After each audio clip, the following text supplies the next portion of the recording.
Hello बच्चों, कैसे हैं आप लोग। आशा करता हूं कि आप ठीक ही होंगे।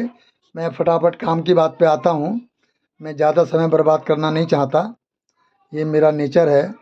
ये है हमारा इलेक्ट्रिकल का एक ख़ास तरह का कंपोनेंट है, जिसका बहुत ज़्यादा अगर ये ना रहे तो शायद बिजली का हम सही से यूज नहीं कर सकते। इसको कहते हैं कॉन्टैक्टर। कॉन्टैक्ट बनाने के लिए काम आता है। इनको हम जानते हैं मार्केट में जो अवेलेबल हैं, ये अवेलेबल हैं 4 पॉइंट कॉन्ट्रैक्टर, 3 पॉइंट कॉन्ट्रैक्टर, या फिर कहते हैं इन्हें 3 पॉइंट 4 पॉइंट कॉन्ट्रैक्टर, जिसमें 3 पॉइंट एनो हो, है ना। ये देखिए, ये 3 पॉइंट एनो है और ये भी एनो ही है। इसमें चारों पॉइंट एनो हैं। इस एनो की जगह पे हो सकता है कहीं कहीं पे एनसी लिखा हो। ये मैं आपको दिखा देता हूँ आराम से। ये देखो, यहाँ पे लिखा हुआ है ये एनो। हो सकता है कहीं कहीं पे ये एनसी लिखा हो, तो ये भी एनो है, ये एनसी है, ये एनसी बना हुआ है, ये भी एनसी है। ठीक है, तो ये जो पॉइंट हैं एनो एनसी, एनो एनसी का मतलब क्या होता है, मुझे लग रहा है ये देखिए, ये एनो, ये एनसी, ये एनसी और ये भी एनो है।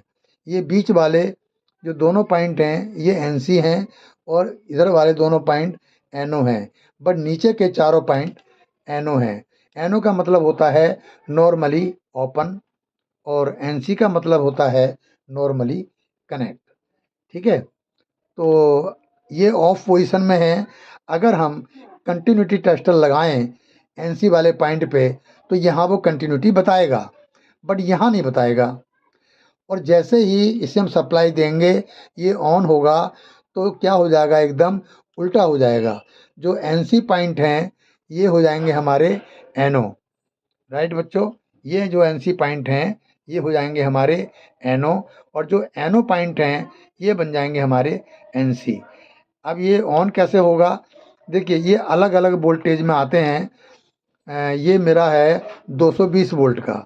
ध्यान रहे, इसे फिट करने से पहले हमें देख लेना चाहिए कि ये कितने वोल्ट का है।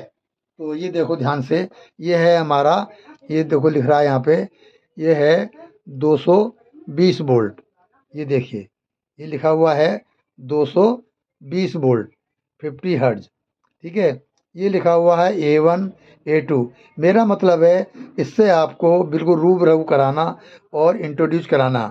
ये A1 A2, इसके अंदर जो नो लोड कॉइल भी बोलते हैं, इसे मैग्नेटिक कॉइल भी बोलते हैं, ये उसके दोनों टर्मिनल हैं। जब हम यहाँ सप्लाई देंगे 220 वोल्ट, तो क्या होगा, ये काउंटेक्टर हमारा ऑन हो जाएगा। ऑन होने का मतलब ये यहाँ से नीचे को दब जाएगा। ठीक है, ये ऐसे करके ऑन हो जाएगा।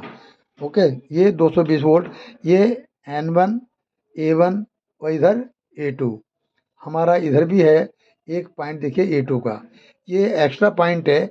ये A2 और ये वाला A2 दोनों सेम ही हैं। ऐसा नहीं है कि ये अलग है। ये A2 और ये A2 दोनों एक ही चीज़ है। बस यह ऑप्शन दे रखा है कि हो सकता है जब हम इसे फिट करते हैं किसी भी उसमें कंट्रोल सर्किट में, तो कई बार यहाँ हमारा हाथ नहीं पहुँच पाता, तो चलो हम वायर उधर ना लगा के हम इधर लगा देते हैं, और इसका कोई ख़ास मकसद नहीं है। ठीक है, मैं एक चीज़ और दिखा दूँ आपके लिए। ये जो एनो एन सी हैं, हर कॉन्ट्रैक्टर में साथ नहीं आते, तो उस कंडीशन में क्या होता है, इन्हें हम अलग से लगाते हैं। ये हमारा अटैचमेंट है। देखो ध्यान से देखो बेटा, इसमें ये एक दिखाई दे रही होगी, मैं दिखाता हूँ पेंसिल से। ये देखो ये चीज़, इसे अगर मैं ऊपर को दबाऊंगा और बाहर की तरफ अगर धकेलूँ तो ये मेरा निकल जाएगा। ये देखो, ये हो गया। अब मैं ये निकल गया। ठीक है, ये हमारा दोनों चीज़ें अलग अलग हो गई। बेसिकली कॉन्ट्रैक्टर ये है, ये हमारी एक्सेसरीज है। अलग से हमें ज़रूरत पड़ती है तो हम इसे लगाते हैं, अदरवाइज हम इसे नहीं लगाते। देखिए 4 पॉइंट तो इसमें थे ही। ठीक है, ये 4 पॉइंट हैं, चारों एनो हैं। ऐसे ही हमें क्या हुआ, 4 पॉइंट हमें और मिल गए, जिसमें 2 एनो हैं और 2 एनसी हैं। क्योंकि कंट्रोल सर्किट में सर्किट बोर्ड में कंट्रोल पैनल के अंदर हमें NONC का बहुत बड़ा रोल होता है। मैं आपको दिखा दूं, देखो यहाँ पे ये नालियाँ सी बनी हुई हैं, ठीक है, ये देखो ध्यान से, ये नालियाँ बनी हुई हैं और इसमें ये देखिए ये मेल वाला पोर्शन है, ये नीचे को गिर गया है, ठीक है, ये देखो ये क्या होता है, उसमें आराम से जाके फंस जाता है और आराम से काम करता है। अच्छा, जब इसे हम फिट करेंगे तो इसे दबाने की ज़रूरत नहीं है, फिर तो सीधा सीधा आप इसको यहाँ लगाओ और ऐसे करके पुश कर दो।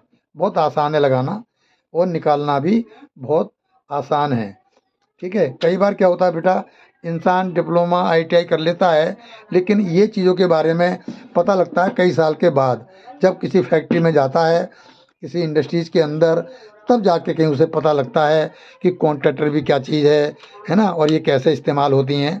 मैं सोच रहा हूँ कि कोई चीज़ मेरे से मिस ना हो जाए जो मैं आप तक ना पहुँचाऊँ। तो इसी तरीके से हमारा बहुत सारे टाइमर हैं, टाइमर होती हैं, रिले होते हैं, तो टाइमर बहुत तरह के होते हैं। तो मैं सब चीज़ से आपको एक एक करके आपको सामने ये पेश करता रहूँगा। इसका फिर बता दे रहा हूँ मैं, ये 4 पॉइंट कॉन्ट्रैक्टर है, मार्केट में इसी नाम से मिलता है। वो पूछेगा कि कितने बोल्ट का चाहिए, कितने एम्पियर के लिए चाहिए। एम्पियर मतलब अगर यहाँ पे अगर इसकी मान लो 7 एम्पियर का है तो 50 एम्पियर का लोड डालेंगे तो कॉन्ट्रैक्टर हमारा ख़राब हो जाएगा, जो उसके कॉन्टैक्ट हैं, जो पॉइंट हैं, वो जल जाएंगे। और कितने बोल्ट का चाहिए मतलब ये देखो, वही जो मैं आपको दिखा रहा था कुछ देर पहले अभी, ये जो है ये हमारी कॉइल की रेटिंग है, ये देख रहे हो आप, ये कॉइल की रेटिंग है, ये 220 वोल्ट की हमारे कॉइल लगी हुई है। हम और कहीं कहीं पे क्या होता है, जैसे आपने देखा होगा ड्यूअल स्टार्टर में यही वाली कॉइल 440 वोल्ट की होती है, ठीक है। ये सिंगल लाइन डायग्राम के लिए छोटा कॉन्ट्रैक्टर है, छोटे वोल्ट की कॉइल है, लेकिन जहां हमारा स्टार डेल्टा स्टार्टर या ड्यूअल स्टार्टर होता है तो उसके कॉन्ट्रैक्टर होते हैं, उसमें ये 220 वोल्ट ना हो करके 420, 430, 440 वोल्ट की ये कॉइल होती है। ओके बच्चों, बस मैं आपका समय ज़्यादा नहीं लूँगा, अब हम मिलते हैं आपसे नेक्स्ट वीडियो के अंदर। Okay, good night.